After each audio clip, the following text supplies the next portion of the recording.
के साथ ही धरती पर एक रोग जन्म ले चुका था जो इस संसार को अंत की ओर ले जाने वाला था।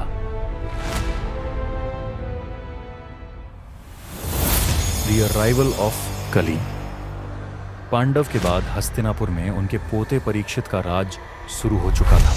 माना जाता है कि ऐसी भविष्यवाणी हुई थी कि श्री कृष्ण के अवतार समाप्ति के बाद कलयुग की शुरुआत होगी, जिस पर कली नाम के राक्षस का राज होगा। कली बहुत समय से धरती पर आकर यहाँ अपनी जगह बनाने की कोशिश में था और तभी उनका सामना हुआ परीक्षित से।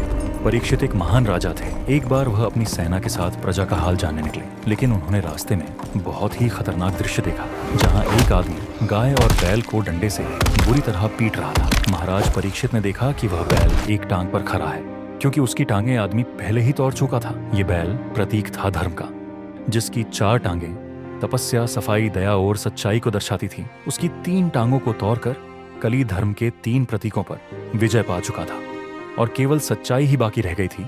जिस गाय को वह पीट रहा था वह प्रतीक थी भूमि देवी, जो कि भगवान श्री कृष्ण के चले जाने के बाद पाप के बोझ से परेशान थे। परीक्षित समझ गए वह आदमी और कोई नहीं बल्कि कली असुर है, जो धर्म और पृथ्वी को मारकर पृथ्वी पर अपने अंधेरे के राज को फैलाने की कोशिश कर रहा है। परीक्षित ने अपनी तलवार उठाई और कली को मारने के लिए आगे बढ़े। ये देखते ही कली असुर उनके पैरों में गिर पड़ा। परीक्षित उनके बुरे इरादे को पूरी तरह जानते थे। उन्होंने उसे चले जाने को कहा, लेकिन कली असुर भी बहुत चालाक था।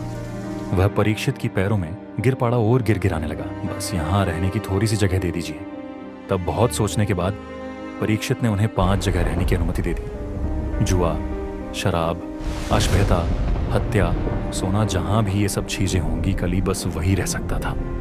परीक्षित ने सोचा इस तरह दुनिया कली के प्रकोप से बच जाएगी, लेकिन कली धरती पर राज करने आया था।